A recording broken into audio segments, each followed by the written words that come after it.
Looks like we have ourselves a standoff. Welcome to MsMojo, and today we're counting down our picks for the 20 best young to old castings in movie history. Do it.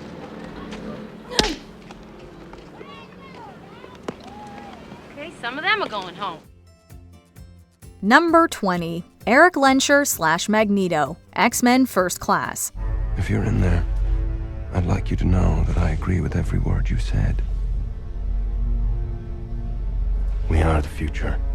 Finding someone to step into Ian McKellen's shoes as the iconic mutant was a massive hurdle, but Michael Fassbender totally crushed it. He didn't just rely on physical similarities, he studied McKellen's regal posture and signature quiet rage.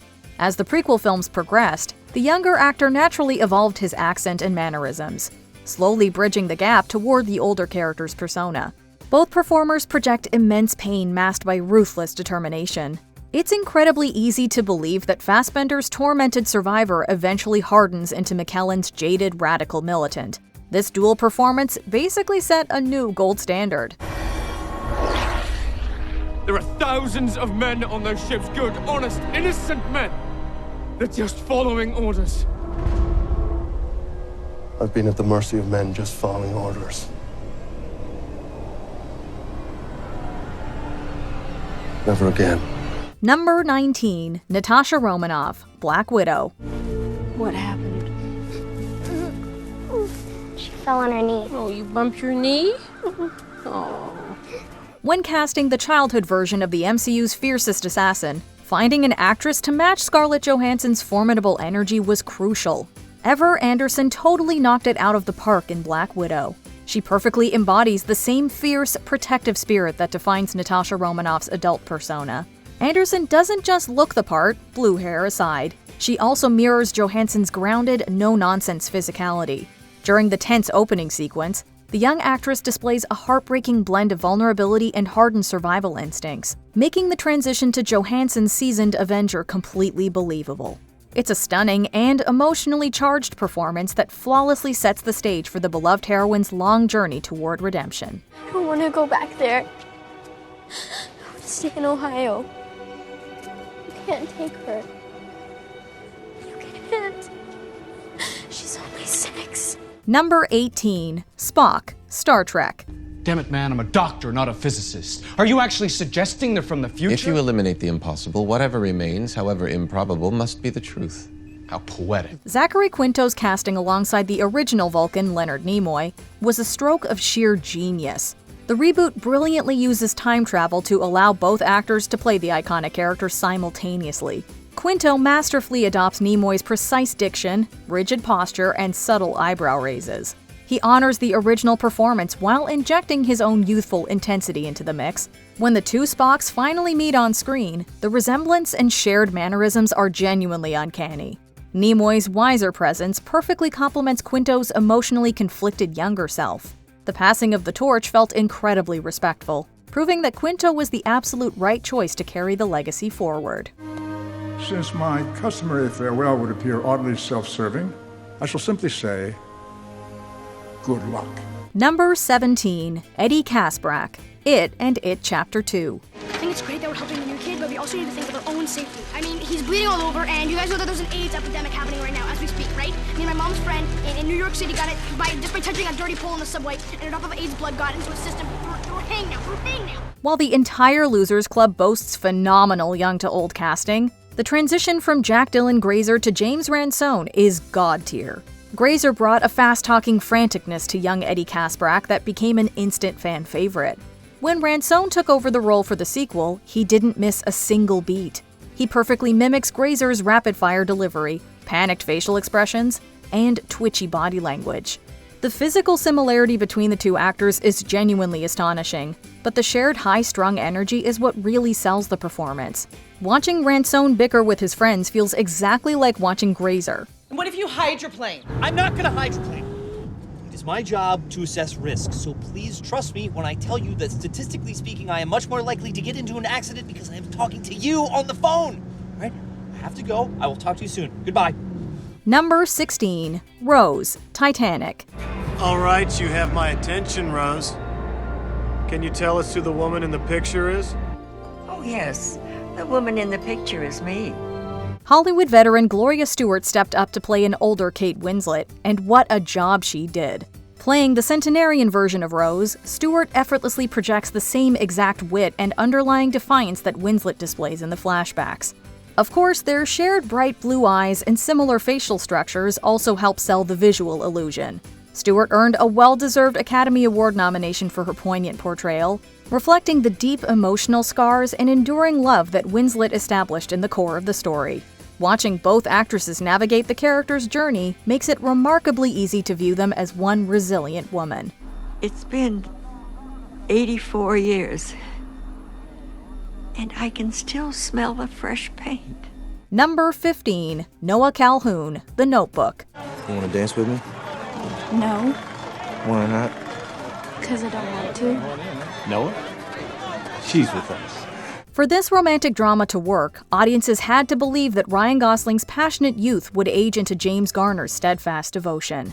The casting team struck gold with this pairing. While they aren't physical clones, the emotional continuity between the two actors is undeniable. Gosling reportedly wore brown contacts to match Garner's eyes, but the real connection is built on shared sentiment. Both actors project the same unwavering dedication and quiet strength that defines Noah's enduring love. Whether he's building a house from scratch or reading a journal, the shared soulful energy between Gosling and Garner serves as the emotional anchor of the entire film. What happened to me? Nothing. You just went away for a little while. Number 14. Joe, Looper. Full house tonight, Joe. We'll stick backstage, just meeting up, in and out. In this gripping sci-fi thriller, Joseph Gordon-Levitt took on the daunting task of playing a younger Bruce Willis. To make the transformation believable, Gordon-Levitt endured hours of daily prosthetic makeup to alter his facial features, becoming virtually unrecognizable. We're not saying that Levitt looks exactly like a 30-year-old Willis, but it's not bad. The true magic lies in his performance. He meticulously studied Willis's earlier films and mastered the veteran actor's signature squint, smirks, and voice. Whenever they share the screen, the dynamic is palpable exactly because Gordon-Levitt is so authentic to Willis's established persona. The dedication to matching both physicality and attitude makes us fully believe that they are the exact same hitman separated by decades. Coffee? Please. Black. And some water. Anything else? We eating? I ordered something. Steak and eggs, rare and scrambled. 2 second eggs coming up. Number 13. James Ryan, Saving Private Ryan. That was it. That was the last. Dan went off to basic the next day. That was the last night the four of us were together. That was 2 years ago. When Steven Spielberg needed someone to bookend his World War II masterpiece, he cast Harrison Young as the elderly James Ryan. The resemblance to Matt Damon is genuinely astounding, as we can see in the famous transition shot at the end of the film. His facial structure, particularly his eyes and jawline, perfectly mirrors the features of Damon. No prosthetics were used for that digital dissolve. They just look that similar. Even beyond physical similarities, Young beautifully carries the profound emotional weight that Damon's younger version earns during the climax. When the older Ryan tearfully asks his family if he has been a good man, it beautifully echoes the quiet desperation that Damon portrayed decades earlier. Tell me I have led a good life. What? Tell me I'm a good man. Number 12. Indiana Jones, Indiana Jones and the Last Crusade. That cross is an important artifact. It belongs in a museum. Run back and find the others. Tell Mr. Havelock that there are men looting in the caves. Have him bring the sheriff. It's only a snake. Did you hear what I said? When it came time to cast the teenage version of the famous fedora-wearing archaeologist, Harrison Ford personally suggested River Phoenix. It was an inspired choice. Having worked together on the Mosquito Coast, Ford knew that Phoenix had the talent and the looks to pull off the young adventurer. Phoenix flawlessly captured Ford's physical mannerisms and distinct speaking cadence.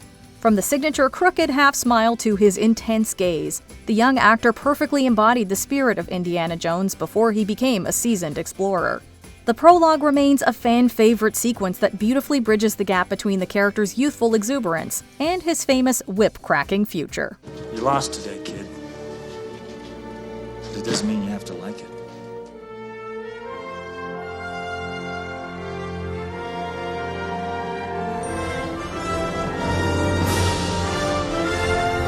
Number 11. Harry Bright. Mamma Mia, Here We Go Again.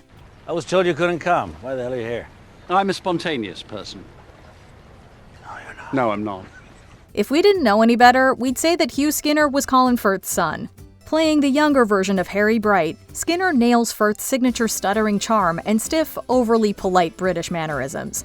From the moment he bursts into song in a Parisian restaurant, you can instantly see the exact DNA of Firth's slightly neurotic banker. The mannerisms, and especially the voice, are just freaky good. The physical resemblance is certainly helpful, but Skinner gets at the very essence of Colin Firth and delivers a sublime performance that has us questioning his parentage. So, Harry, you work in a bank? I'm afraid so. My father more or less owns it. I'm fulfilling my destiny. Number 10. The entire main cast, Now and Then. This coming-of-age film is well loved for its portrayal of adolescent female friendship. All I can count on is you guys. I know how you feel. Scenes of the protagonists as grown-ups bookend ones of them as teens as they remember an important summer. Both the younger and older casts were played by great actresses.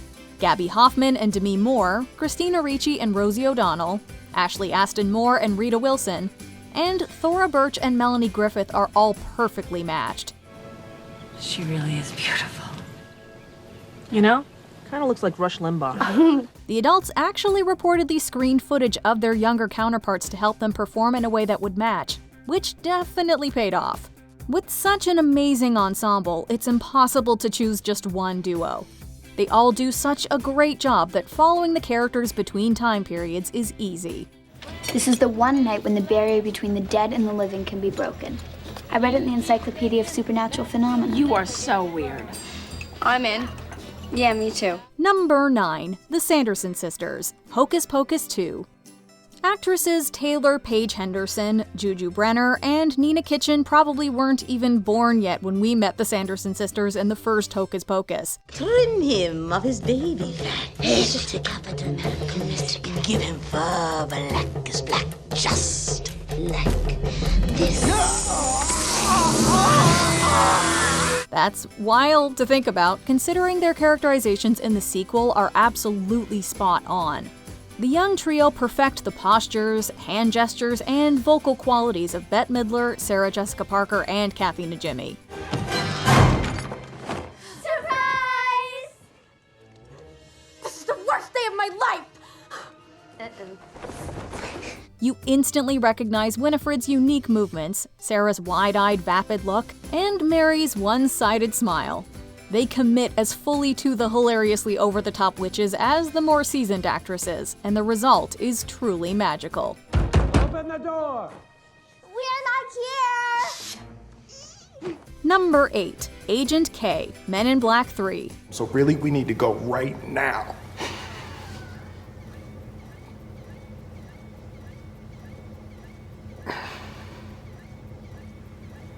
All right. Before Men in Black 3, Tommy Lee Jones and Josh Brolin were both in the Valley of Ella and No Country for Old Men. Brolin had fun impersonating Jones's taciturn manner and punchy speech patterns, which eventually landed him the role as the young incarnation of Jones's character in Men in Black 3. Your gal, what's her name? Darren? When confronted with portraying the iconic Agent K, Brolin wanted to make sure his acting was more than comic mimicry. After working at it relentlessly, he perfected Agent K's smile, vocal pattern, and facial expressions. Considering how intimidating Jones can seem on screen, matching his energy while still holding your own is no small feat. But if you ask us, Brolin nailed it. Hey man, how old are you? 29. Oof. You got some city miles on you. Number 7. William Jones, The Age of Adeline. Anthony Ingruber and Harrison Ford pair up to play the past and present versions of William Jones in this timeless love story. All right, all it needs is a push start. Just lose the brake, I'll give you a push. You pop your clutch and you'll take off. In a flashback, the young Jones calls out from a distance when arriving to help the protagonist Adeline. The voice fully sounds like it belongs to Ford, but nope, it's Ingruber. You still haven't told me your name. Adeline Bowman! but my friends call me Della.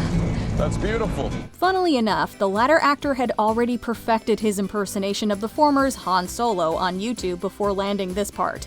Plus, the two look alike, with Ingruber's perfect half-smile and cock of the head further adding to the illusion. You know how de-aging technology was used on Ford for 2023's Indiana Jones and the Dial of Destiny? Well, if you said they'd done the same for this film, we'd believe it. 3, 2, 1. Number 6. Lucy Wyman, 13 going on 30. Talk about a picture-perfect match. This pairing had us checking to see whether the actresses are related. Before I forget, where's our project proposal? On the table. Thanks. Remember, no peeking. Keep that blindfold on. Alexandra Kyle and Judy Greer both completely channel Lucy Wyman's queen bee energy that is so necessary to counteract Jenna's youthful naivete. At both ages, the mean girl is defined by the same syrupy fakeness, eye rolls, and head tilts. Honey, I know I'm your best friend, but the slip dress is a little 97. Unless it's retro. Plus, the actresses also have strikingly similar facial features. The resemblance is so uncanny that it apparently even surprised Greer's mom. However, Greer herself reportedly said that Kyle was much prettier than she was as a teen. Still, looking at pictures of these two side by side, it's easy to forget they're different people. I'm 13! Jenna, if you're gonna start lying about your age, I'd go with 27. Number 5. Adam Reed, The Adam Project. When actors playing the same character at different ages are in scenes together, the casting has to work for it to be believable. How do you know my dog's name? Because I named him. Where are you going? Luckily, Walker Scobell is so good at his job that he sometimes seems more like Ryan Reynolds than Reynolds himself. In this time-traveling adventure, the two Adams join forces to save their future. Someone went back and altered the time stream, so the future the jet had left from had already been changed. God, it's like I traded my brains for those muscles. Just as the characters worked together, so too did the actors. They would reportedly work out line readings via FaceTime, and their collaborative efforts yielded stellar results. The young star's fast-paced insults and comic delivery completely capture Reynolds' pacing and charisma. The fact that Scobell was already a huge Deadpool superfan when he joined the film probably helped matters too. Hey, guys! Enjoying our suspension? I am now. Oh, that's my spleen. Number 4. Cecilia Carol C.C. Bloom, Beaches.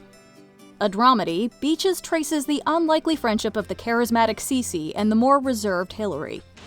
CC Bloom. Ta-da! Hi, I'm Hillary Whitney. The pair meet as children and move in and out of each other's lives as they age. Mayim Bialik was applauded for her portrayal of a young Cece, who's played by Bette Midler as an adult, and it's well earned. Oh, I've dreamt about this moment for so long. I can't believe we're actually in the same room together. Look, honey, I don't know what you're after, but if it's what I think it is, you're not my type. Comprenez-vous? There's some physical resemblance between the two. However, Bialik's full commitment to the loud, brash character is what cinches the connection, with both actresses demanding attention and commanding the screen. It's no wonder the movie ended up being a launching pad for Bialik's career. We might never have gotten to know her as Blossom on the sitcom of the same name were it not for this performance. How come you want me to write to you so much? Are you crazy? You just happen to be the most fantastic person I've ever met in my entire life. Number 3. Ellie, Contact. The focus of this science fiction drama is adult Ellie's quest to make contact with alien life. Yeah, we think that this may be a beacon, some kind of an announcement to get our attention.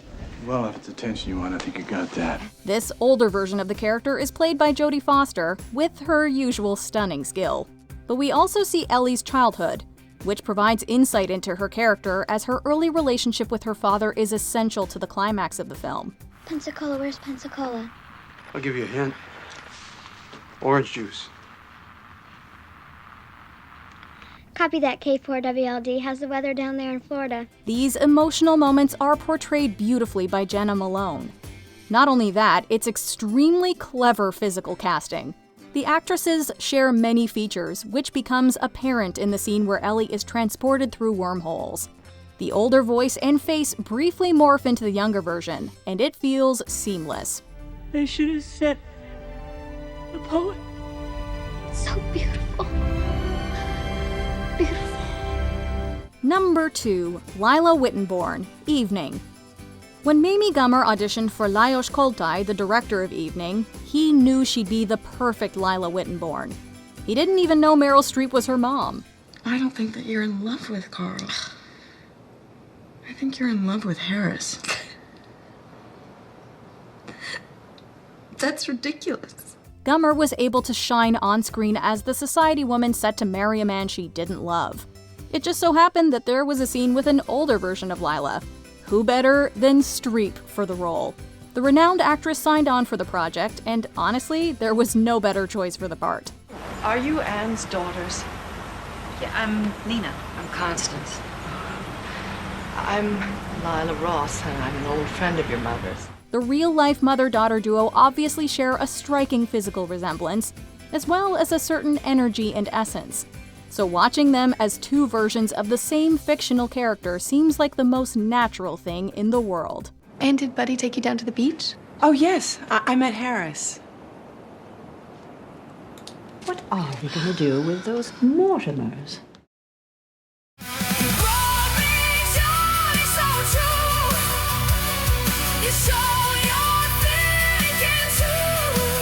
Before we continue, check out this single from MsMojo's Audia, Songs from Iran, reimagining Persian melodies as modern rock, metal, and pop songs. Check out the full track and album below.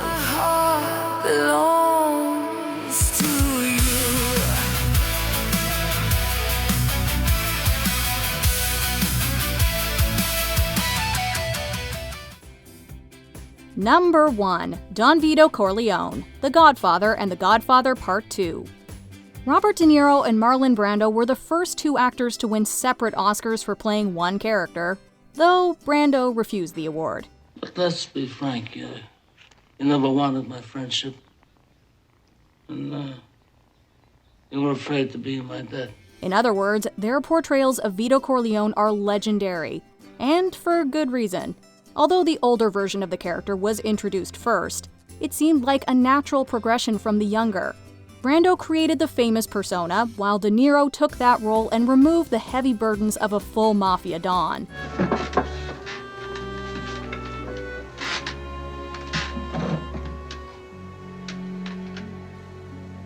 He incorporated the physical tics of Brando's Corleone, but made them lighter and faster. In De Niro's portrayal, it's easy to see the beginning of what Vito Corleone would one day become. I'm making an offer, you don't refuse. Don't worry. Did you think these were the same person? Let us know in the comments below.